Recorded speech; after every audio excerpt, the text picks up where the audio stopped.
Wagwan Masses, Dapper here, and this is One Aim Sports. Today, a couple moving parts have happened, but it's now officially Amorim era. It has begun. The Ruud boy transition period has ended. Before we get into some of the topics today, I want to thank Ruud, legend of the club. Really brought us out of what could have been a very, very, sad period because of how the vibes were around the club after that West Ham loss. Just brought back a little bit of joy. You can tell his enthusiasm, and I think he set the platform and the goal difference, now that it's even, perfectly for Amorim to step in. If you do like the video, please like, subscribe, and share. WhatsApp, IG, Facebook, wherever you share music, text message, group chat, whatever. But today we'll be talking about, some of what Amorim is looking at, and specifically our attackers. And without further ado, we're going to get right into it. So starting off, again, Mr. Ruud set the platform. Goal difference is now 0. We're 5 points back of 3rd or 4th place. So not too far off.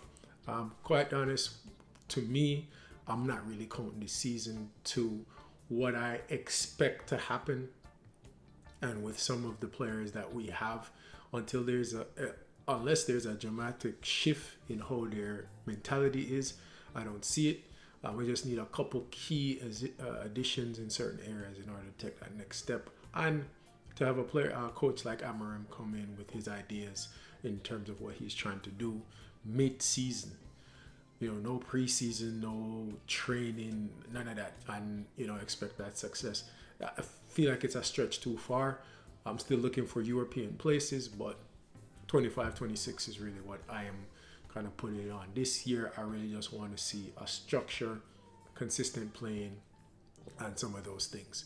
One of the first things that he did mention, though, after his arrival, he met up with some of the leadership, and he said he's looking for intensity. And I think a lot of that is missing in the squad. I can say, it's easy to say in terms of defensively, you can see the intensity there, but Ugarte has it, De Ligt has it, Licha has it. You can say Onana has it, but he's a keeper. But how do you define intensity? I say it's effort, determination, professionalism, and hunger. Hunger not only individually, but for the team. And if you look at, I'm not going to get too much into individual players, even though I mentioned a few, but there's certain of those characteristics that a lot of our squad is missing. And that's not even getting to quality, which is the next step. Like, if you can get intensity with quality, then you end up with a Real Madrid. But I feel like during the Rude Boy period, it was kind of a audition to what or who Amorim can kind of lean on. Throwing the Ten Hag bad vibes and everything that was going on out the way, and then looking at, okay, these players are free from the shackles. They have nothing to lose. Who can show out? And I'm not going through the whole squad, but looking at the attackers, I have some thoughts. So first and foremost, we're going to start off with the main guy, number 10, Mr. Rashford.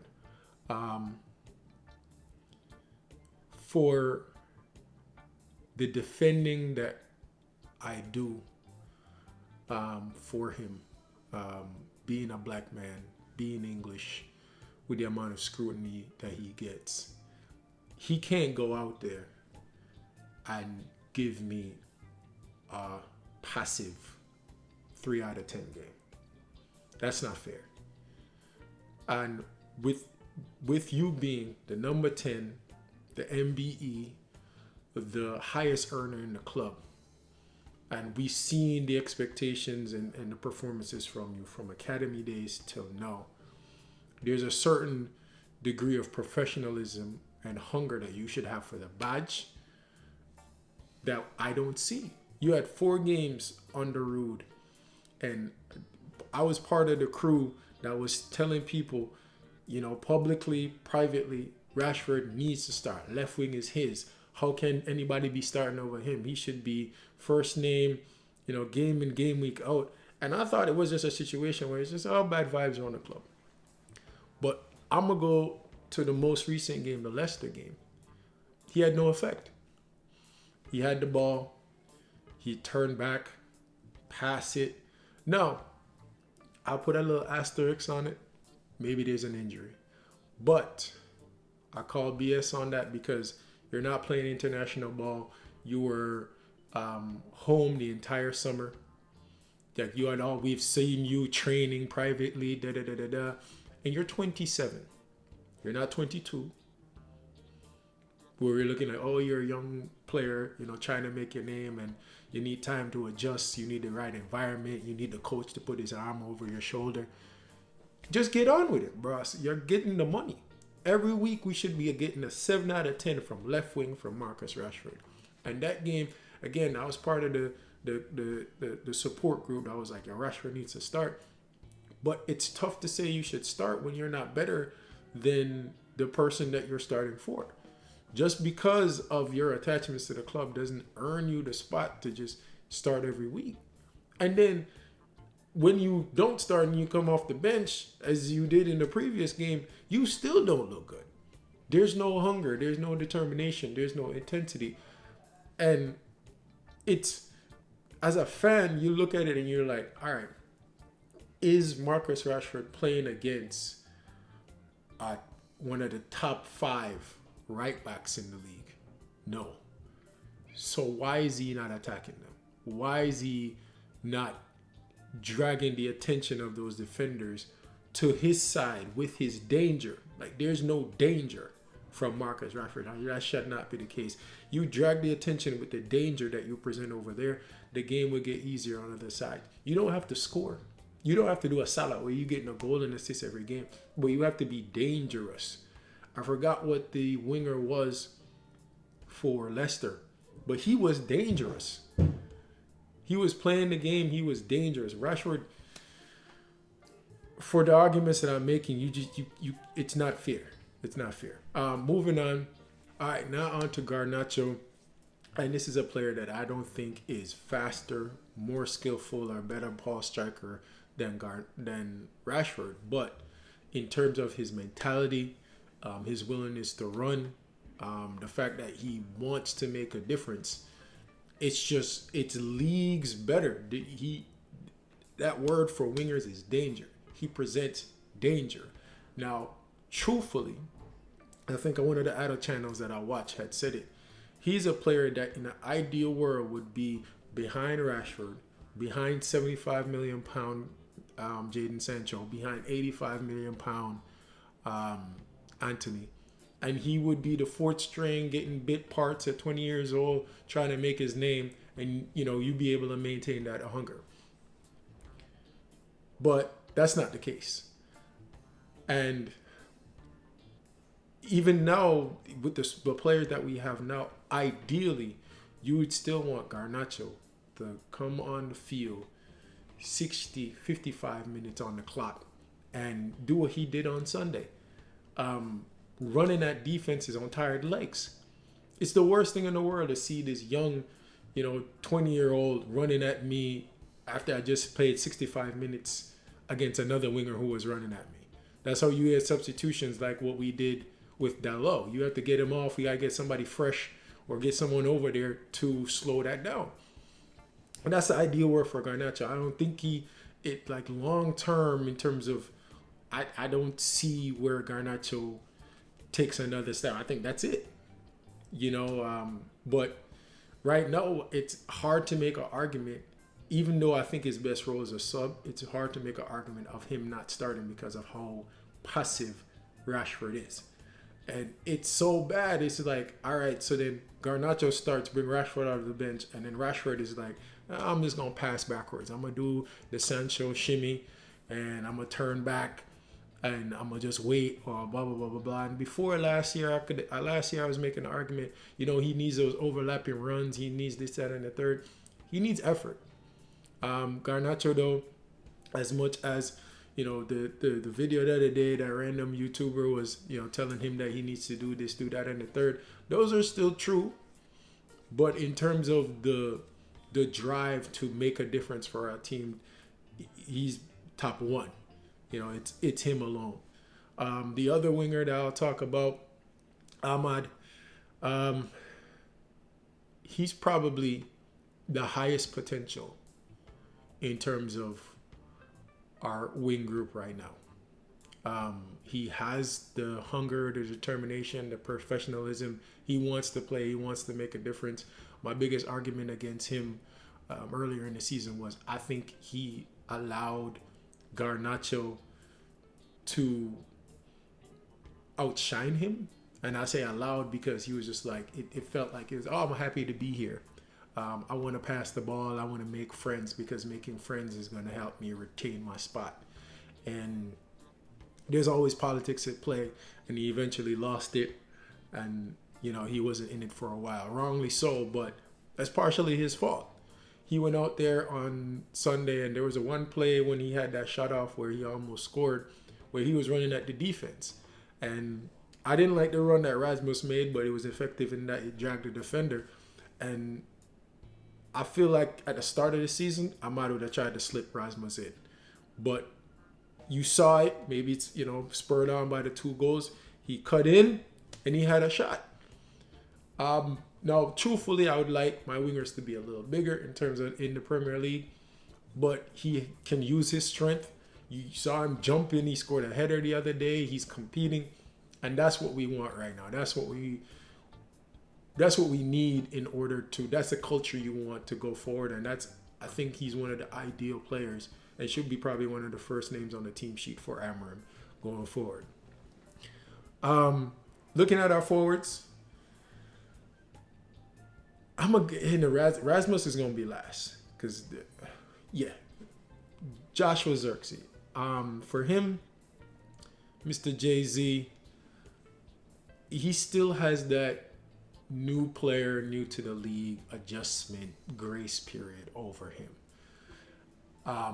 But he's playing at a Serie A speed, but this is the Prem. Like other teams play with more intensity than Man U does. And a lot of it, Jay-Z is moving so slow, you almost think that he's unfit. He might be a little bit unfit. And a lot of, the arguments I would make with him and Rashford, maybe there's a little asterisk, maybe he has a niggling injury or something that we're not hearing about. But he needs to move faster. I see the technique. I see the style of play that he wants to do. It'll be interesting to see how Amorim kind of works that. But he needs a faster tempo. He look like he can't run faster, but at least try to move the ball faster. I forgot what game it was that he started. I think it was a previous Leicester game. And, the couple times there, he caught the ball, he shielded it well, but he just was holding it up too long. And the defender just made him look like he was moving in slow-mo and took the ball. So he needs to get up with the pace. And hopefully we'll see some profit from the investment that we put in there.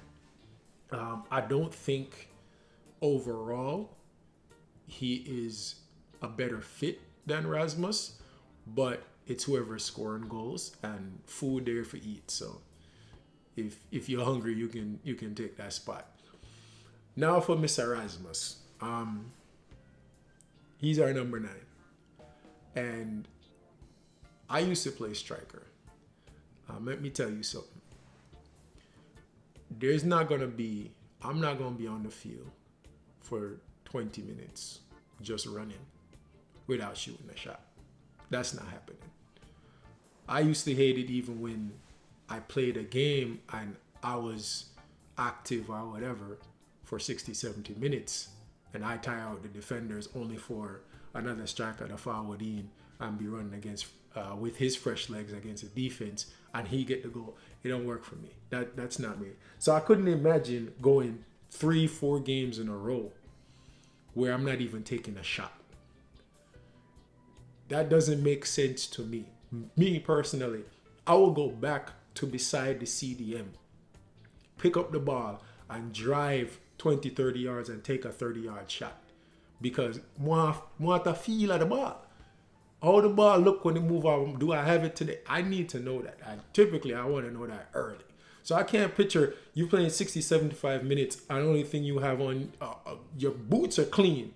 But only thing you got a dirty jersey from your wrestling and grass stain from you being on the ground. But no shots. You got to demand the ball. He's that passive thing. He plays like he's a fan. He plays like, oh my God, Garnacho. Oh my God, Rashford. I'm just going to make space for them, which is actually the opposite. They should be making space for you. He has all the stats when you're looking at it in terms of if you're on EAFC and you're playing Be a Pro. You know, he has a good height. He looks like he's strong. Yeah, he is strong, that look like. He has pace, he has power, he has okay skill, but enough. And you're like, okay, the stats are there. But the determination or the hunger to score goals is not. 3 goals can't score and I don't take no shots. That don't even make no sense. That don't make any sense. So I need him to stop playing like a fan. And if there's 3 shots taken and you don't take one as the number 9, I need you to go over to Garnacho. I need you to go over to Rashford and stop being nice. Yo, give me the ball. Cross the ball. And if they still don't want to do it, hey, maybe y'all want to be the number 9. And I can be the winger. Because I will leave the position. Don't get me wrong. There's a reason why I didn't make it professionally, right? But maybe this is the conversation I would have. Hey, maybe there's a reason. Maybe you think you can play 9 better than I can play 9. So if you want to shoot, you go over there and I would move out of position and I would come over there. Not initially, but 30 minutes gone and I don't know me to get the ball to take a shot yet. I'm coming over, hey boss, we can play wing together. Let's do a little 1-2 right son. Me go down the line and you run into the box and you go for the cross. Let me show you how I want my cross to look like. Because clearly, you know, want pass. If he don't want to pass the ball, I'm going back to the CDM. I go beside Bruno. Look at 1-2 with Bruno. And when Bruno expect me to make the run, no, I'm standing right here. I want it right here. I'm going to shoot from 35. We are a friend. My job is to score. I need the ball. You can't go multiple games not taking a shot. It's unbelievable. Last year, you got 10 in the league. I think 15 or 16 overall. And that can't work. I want him to be a success so that we don't have to look at Gyökeres. He has all the fixings there to be a success for us. But we need the goals, boss man. It's literally your spot and you're fumbling the bag. So I need that mentality. I need him to demand that from your teammates. Now, because of all of those situations that are going on, the defensive in the league, the defenders in the league, none of them fear you. Part of that is maybe the limitations of your play. Part of that might be confidence. But stop the wrestling thing. Stop. Learn how to jump and attack the ball in the air. Like Amad showed you up in the Leicester game. But boss, you're too big, too strong to not, I didn't love heading the ball, but that didn't mean that if a ball came in the air to me, I couldn't control it, shield it, pass it off or whatever. You're just doing this wrestling thing and you're backing up into somebody. All they have to do is just move the chair and you fall on the ground. If that's what you want to do, then wrong sport. But what I want you to do, you have to go back to basics. You have the advantage to maybe look on film, maybe build a CV, but I'd be looking at every match that's coming forward in, especially in the Premier League. You build a CV of these defenders and say, all right, I'm going to play against Dunk. Dunk is good technically, he has great strength, but he has no speed. So I'm going to try to make these runs. And you talk to Bruno, you talk to Rashford, and hey, I know I'm the long ball guy, but put me through the channels a couple times. Hey, this week I'm going to play with, this team is injured and they're playing an academy player. I know I got strength on him. Put the ball to me, I'm going to try to turn him. This one likes to foul. I'm just gonna keep turning him, gonna play some grab or whatever it might be, and I'm gonna take advantage where I have the advantage, and he has a lot of advantages. So use them. If not, your career at Man U is gonna be very, very short. And I don't think he's incapable. I just think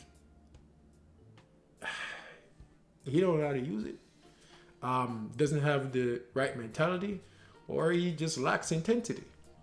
I need an angry striker. I don't need Diego Costa angry, but I need someone that give me the ball. I want to score. And I think that's what Amorim is looking for, which is why he took a while before he was able to find Gyökeres, which was the perfect striker for him. But you see how that's leading to. Gyökeres is putting up Lewandowski numbers in the Portuguese league, and probably on the way now to make another big move. So that's my thoughts on the forward line. Of course, I'm not going to mention Anthony, dead food. So whatever he want to do, hopefully in January we won't have to speak about him again. But let me know your thoughts in the comment section below. Thoughts on Rashford and Rasmus, because maybe those are the two highlights, and even Garnacho too. Drop them below, please. Again, comment, subscribe, share the thing, WhatsApp, group chat, IG, Facebook, wherever. Thanks again for your support. This is One Name Sports. Peace.